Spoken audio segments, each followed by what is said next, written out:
Magandang umaga po sa inyong lahat. So ngayong umaga ay meron akong topic na ito po ay related sa kanyang battery.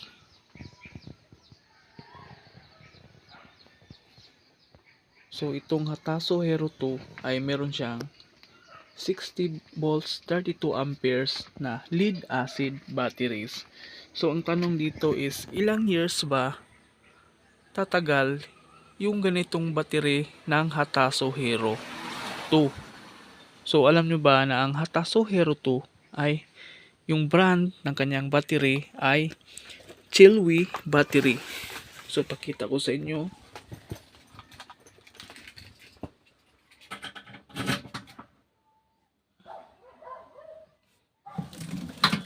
So yun yung battery.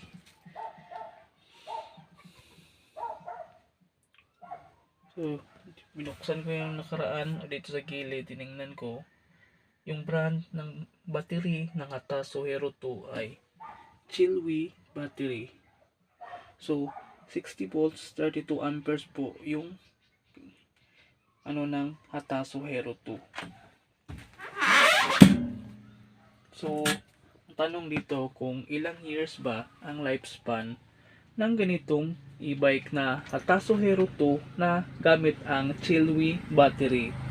So according talaga sa aking research is na-research ko talaga na yung Chilwi battery ay tatagal talaga ng hanggang 2 to 5 years. So posible siyang tatagal ng 5 years. Pero ang sabi talaga sa Hataso ay 2 to 3 years ay talagang dapat palitan na yung battery sa ganong lifespan. At malalaman mo siya na kailangan mong palitan na ng battery pag yung kilometer range niya ay talagang mapapansin mo na kahit full charge sa haba ng years ay mababago na ang kanyang distance.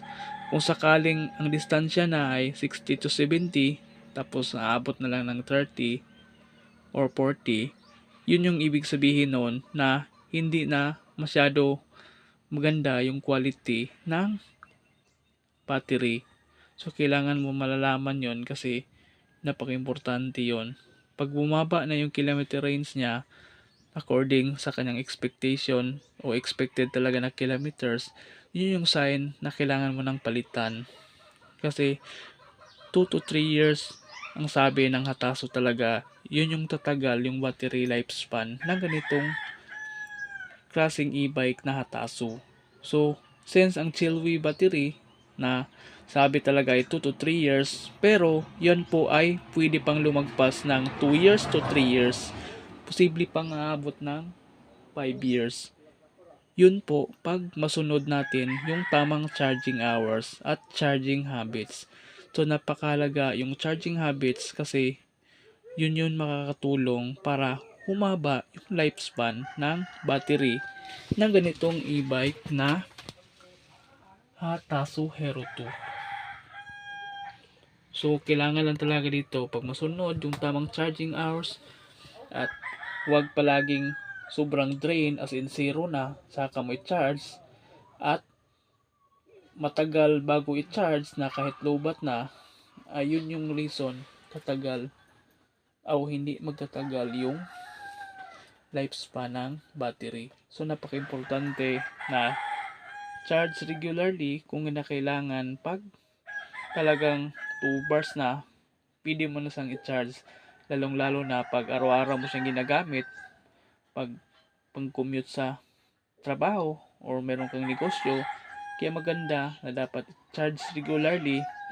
Basta tandaan na ang charging hours na minimum is 8 to 10 hours ang charging hours. So ito po yung standard na hours sa pag-charge ng ganitong e-bike. Pero pag bawas lang ng 3 bars, so bawasan mo na yung charging hours. So malalaman mo naman pag full charge pag naka-blink na ang green sa kanyang indicator. So katulad nito, halimbawa ito yung indicator niya, yun mo malalaman kung full charge.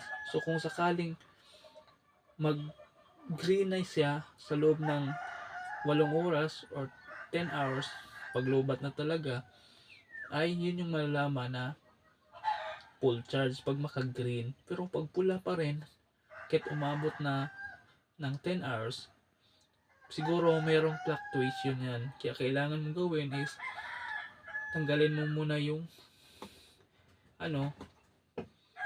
saksakan, tapos balik mo siya sa loob ng 10 to 20 minutes para mag-turn green instead of red lang hanggang umabot ng 10 hours.